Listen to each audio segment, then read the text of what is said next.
Hey guys, how you doing? Today we're finally going to spoiler review for Spider-Man No Way Home. Now this has got to be my most anticipated film since Avengers Endgame. I don't even think I was this excited for The Rise of Skywalker, and obviously that's because that Last Jedi didn't get me as hyped for that sequel, but since Endgame, this is over 2 years. Obviously there's been COVID that has stopped a lot of films, delayed them. I'm guessing this was definitely delayed as well, but yeah, we finally got to this. Now in some ways you can tell that COVID has affected this film, but in others you can tell that it didn't ruin it at all. So yeah, let's just get into this film. There will be spoilers throughout. I know a lot of channels do a spoiler-free section at the start and then they head into the spoilers. I'm not about that. If you guys are watching this, you watch the film, you want to see my take on it, and if not, please, I implore you to go watch the film and come back to this review, because you should watch this film. I guarantee you, even if you're not into the Marvel stuff, I can't see you not at least being entertained by this film. So what did I think? Spoilers from here on out. I think this is the 4th best MCU film of all time. There's an argument for 3rd. This film is great. It is the best Marvel film I've seen all year by far. It's the best superhero film I've seen all year. In terms of actual quality, it's probably not the best film I've seen all year. There's flaws that I notice and I picked up on here and there throughout the film. It's not a perfect movie, but it does everything right by the character, and it makes Far From Home and Homecoming, which I've enjoyed. I thought they were good films. I've noticed a lot of reviewers go back on their words now, apparently, because they've seen No Way Home and they've gone, I wasn't really into Spider-Man Homecoming and Far From Home that much, but now I get it. No, they've been setting this up for time, throughout all those 2 other films. John Watts is a great director. Those films have been excellent, beloved by fans, and it's kind of annoying that they're getting this rap of, okay, those were sort of mediocre to finally we get to this one. No, those films were great. Check the ratings on Rotten Tomatoes. Check people's reviews to it at the time. Tom Holland's Spider-Man is great. And it's such a different type, such a more complex type, because they had to fit it into the mold of the MCU. You see in Homecoming this just rash, immature kid. That is what he is. He is in high school. That is the character of Spider-Man. That's what people don't get. And when they bashed on Tom Holland's Spider-Man, it's, oh, he's just Spider-Man Jr. He's yes. He fits into the MCU. He's not like that. If he is a superhero in New York, of course he's going to interact with the Avengers. Of course Spider-Man would see the potential of this young genius, see himself in him, and take him under his wing. Why would that not happen? This isn't Tobey Maguire's Sam Raimi universe. I just hate Tom Holland getting all this hate. But now, him finally being, realised as this great Spider-Man. He's always been building up to this, and I just think the payoff is so great. Now, I'm getting Spider-Man Homecoming, Spider-Man Far From Home. Those are reviews for another day.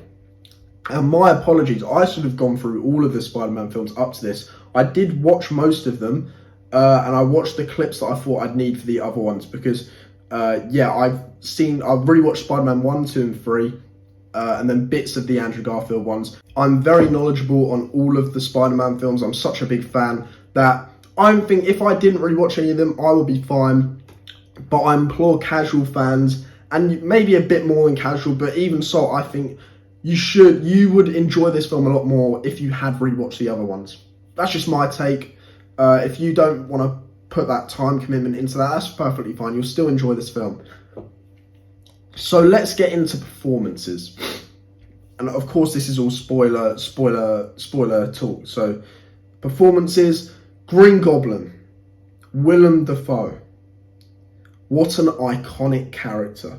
This character could have gone down the toilet hard, because obviously the 2001, there's a cop-out that was 2001 or 2002, whenever that first film came out. Of course it's going to be cheesy, of course it's going to be this over the top, Power Rangers-y type of performance. But it worked for that film, and the Sam Raimi trilogy is literally the pinnacle of fan nostalgia. I've seen so many reviewers give these films like 10 out of 10s, the best superhero films of all time, which they're not. They are not that. If you watch them without nostalgia, it's not that good. Spider-Man 2 is fantastic, but even so, it has some flaws. Spider-Man 1, Spider-Man 1 is it's not as good as you remember, but it's still a great film. It's still a great Spider-Man origin. But yeah, Willem Dafoe somehow is better in No Way Home than his own film back in 2001. Like, how did he do it? How did he do that? And obviously, if you haven't seen it, it's one of the TV spots. So yeah, he destroys the mask. He leaves the mask towards the start of the film, heading into the second act. What a great idea. Whoever did that, whoever came up with that in the writer's room, or if the director thought that was a great idea, or even Willem Dafoe put it in that he wanted to be, out of the mask more. Props to you, because why would you hide Willem Dafoe's facial features? His facial expressions are just the Goblin itself. You're literally covering him up with that mask. Now, the mask is goofy, it has been, but it works in the little clip that we got where he came into the bridge sequence with Doc Ock.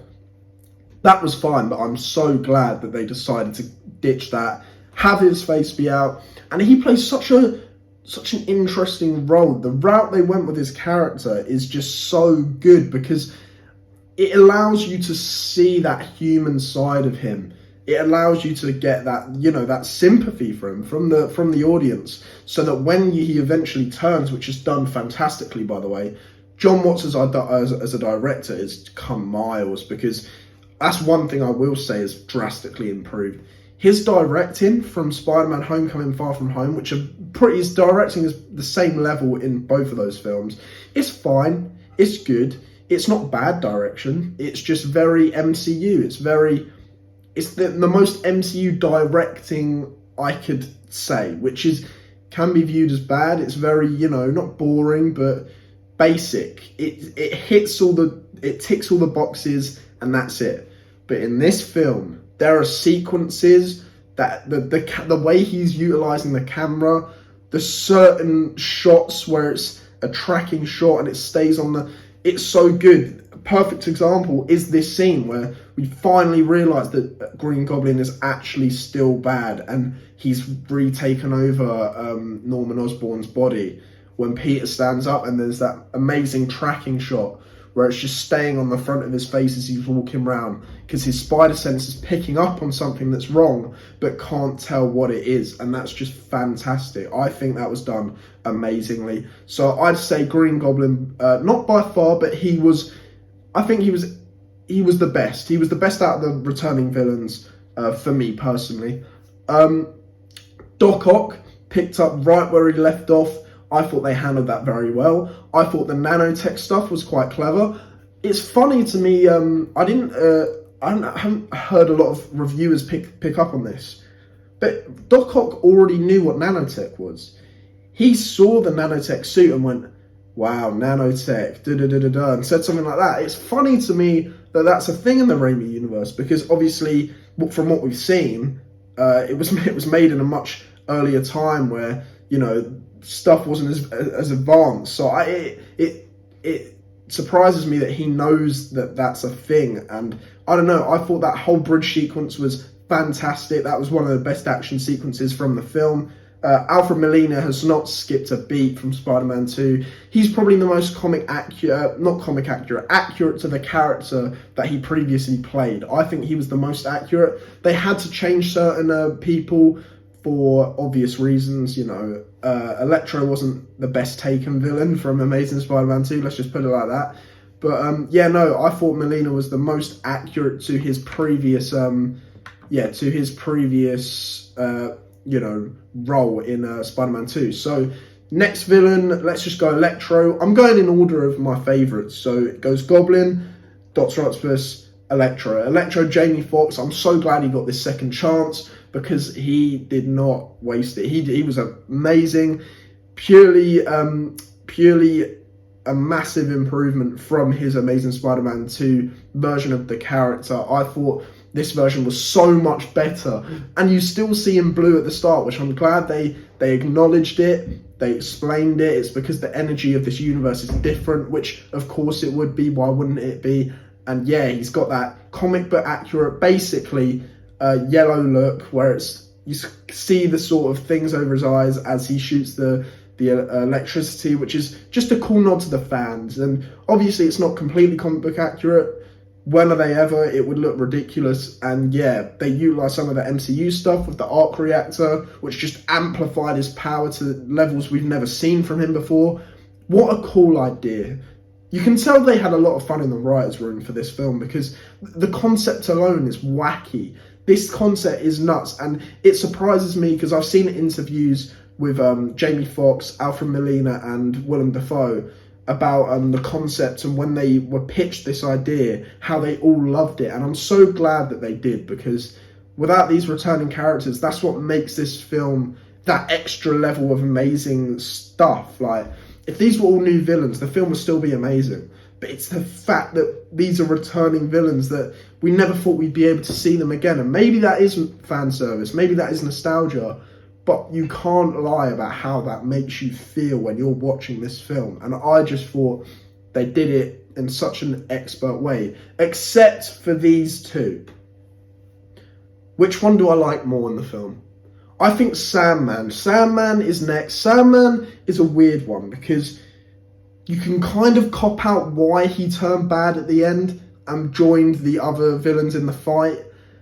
But then you kind of can't, because it's weird. He shows up first in the Electro Spider-Man fight to help Peter, because he obviously thinks this is Tobey Maguire's Peter. They just resolved their issues at the end of Spider-Man 3. He is now redeemed. He's a good guy. He's trying to help Peter. They both get zapped into the prison. He hears that he could die, so he's more like quiet in the background. You don't hear from him a lot, but you're guessing that he might be a bit against this whole sending them back. But then actually you wouldn't, because if he's sent back, he lives. He's fine. So you'd think he'd opt for that. So Peter decides to help all of them, save all of them, cure their problems and all of their individual stuff, all their powers. And I can't remember specifically what happens, but when Goblin turns, he goes and helps Electro. And it's like, what? Like, what? You were redeemed. Where's this come from? And then me trying to make sense of all of it, you could have it like, well, he wasn't sure that Peter, fixing him would have worked. You could say that. There's some things you could say, or you could say that he's not Tobey Maguire's Peter, he's a different Peter, so can he trust him and all of this? It's kind of, I don't like that. They could have made it a bit more clear for the audience. His motivations weren't very clear. To me, maybe he was for you, maybe you enjoyed it. I thought he was entertaining in the fight scenes, but yeah, I wish his motivations were a bit more, they were explained a bit better, in my opinion. Now, Lizard's motivations were fine, they were there. Lizard was last because, honestly, Lizard, just out of the bunch, I thought he was fine in Amazing Spider-Man. He was a serviceable villain. I thought he had a good little redemption at the end. But here, he just had a weird look to me. I thought the CGI was better in The Amazing Spider-Man, which is sad, because that's literally next year, 10 years old. So I get that, and if you don't know, I heard that they were working on CG till the very final stretch for this film. So maybe it was that, but he looked very not comic booky. He looked very comical. He looked very cartoony, especially the decision to make him talk, which I think was the right decision. That's very comic book accurate. I'm glad we saw it like we did. But then again, we saw that in The Amazing Spider-Man, and it worked better there. So it just looked a bit weird. He looked a bit too green in places. And yeah, it was a bit weird. The best sequence we got was when he was fighting Peter on the side of the building. That was amazing. But yeah, that's my ranking of the villains. Let's get into Aunt May's death. Now, one thing you got to say about this Spider-Man film is it's the most emotional out of all of the the Spider-Man films, in my opinion. Into the Spider-Verse didn't make me feel like this. It couldn't. It genuinely couldn't. It's not his fault. Into the Spider-Verse could be argued as a stronger film, and it probably is a stronger film. Do I like it as much as this film? No, not at all. This film, for me, is better than Into the Spider-Verse. For selfish reasons, not for filmmaking standpoint reasons. That film is probably a better made film, with obviously Miles Morales, which you've never seen before, but this film breaks grounds. This film is something we've never seen before. Imagine it now, after Infinity War, Endgame, all of this mental comic book stuff that you think you've seen it all. And this film just gives you a feeling that you haven't felt since Endgame. And it's a much more unique, personal feeling. It's a much more connection type feeling to these characters. And we'll get to that in the next point. But yeah, Aunt May's death, I thought this was handled expertly. If you ever thought Tom Holland, you weren't sure on his acting, first of all, I don't know how you didn't after Homecoming, where he had to lift himself up from the bricks. I was sold then. Then you get Infinity War, Endgame. I thought his reaction to Tony's death could have been a bit better. That's just a personal preference. But Tom Holland in this scene, he didn't let me down, because we've seen great acting from Spider-Man in death scenes before. You've seen Tobey Maguire when Uncle Ben died. That was very, very great acting. And you see the Amazing Spider-Man. You see Andrew Garfield's reaction to Gwen Stacy dying, which is the most heartbreaking death in a comic book film ever. Andrew Garfield is the best actor out of the three Spider-Men. It's just true.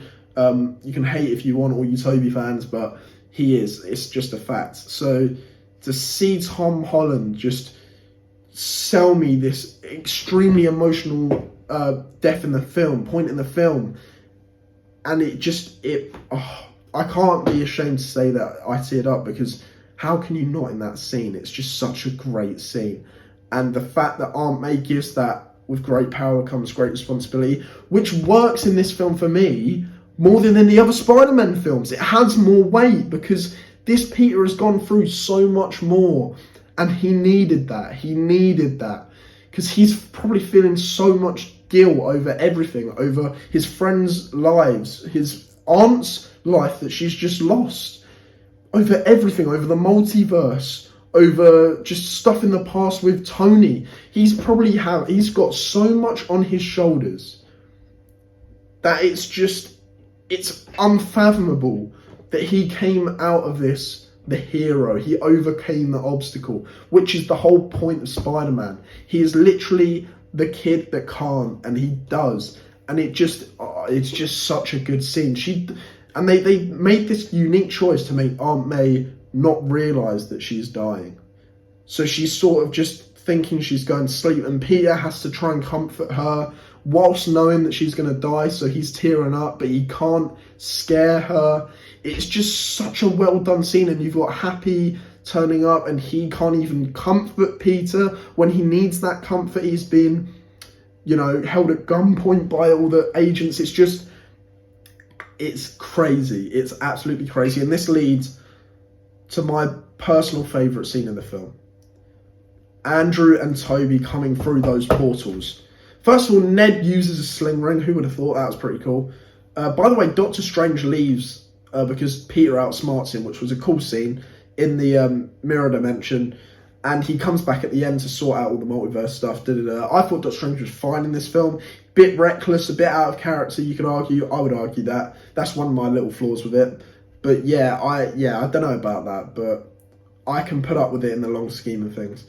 But Andrew Garfield, man, he's my favourite Spider-Man.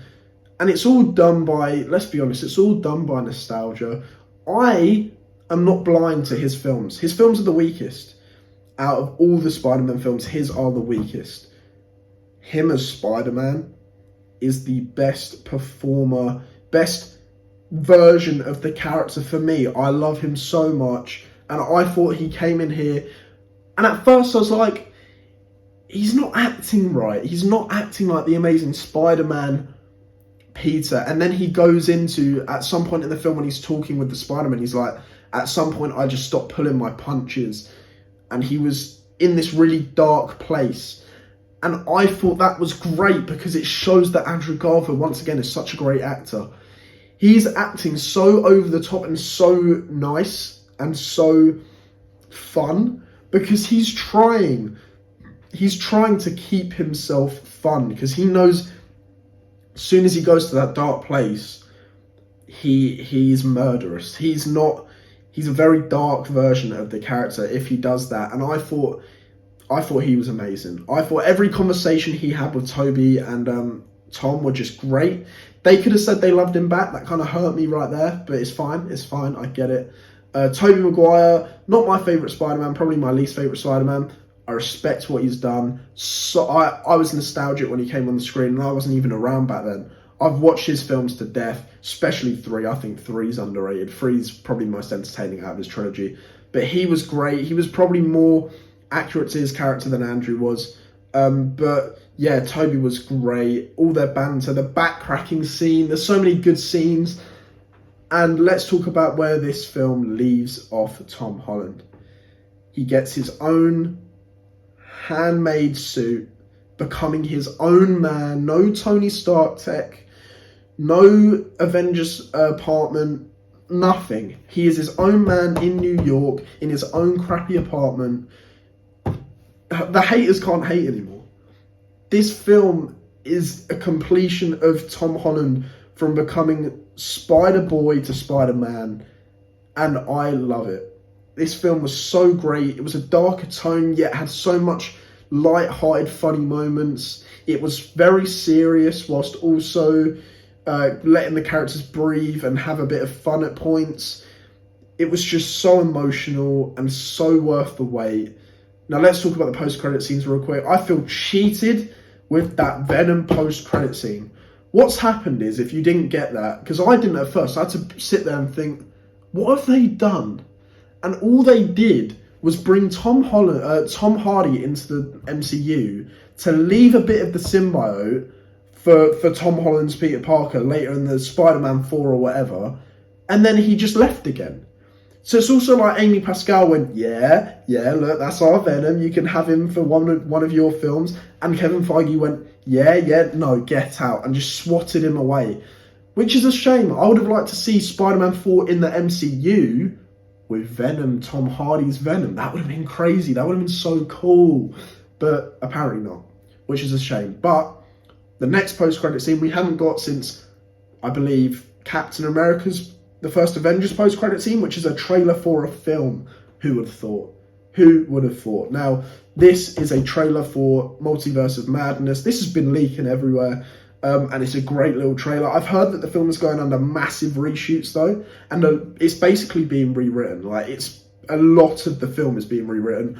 I believe, I could be wrong, don't take my word for this, I believe they're making it a bit more light-hearted. They're not making Wanda the initial villain that she was in the original scripts. They're kind of changing it, making her more of a, side character to Strange. I don't know if I like that. I like the idea of Wanda having her little villain role for this film, because we'll probably never see that again. Who knows, we might, but I thought it would have worked here, especially in a multiverse film with the stakes of her needing to get her children back. I thought it just would have worked, but apparently not. But yeah, everything I saw in that trailer was great. So finally, I'm going to give Spider-Man No Way Home a 9 out of 10. I acknowledge this is not a perfect film. I've brought up many flaws I've had, but yeah, it is a 9 out of 10. I'll do an MCU ranked list at some point.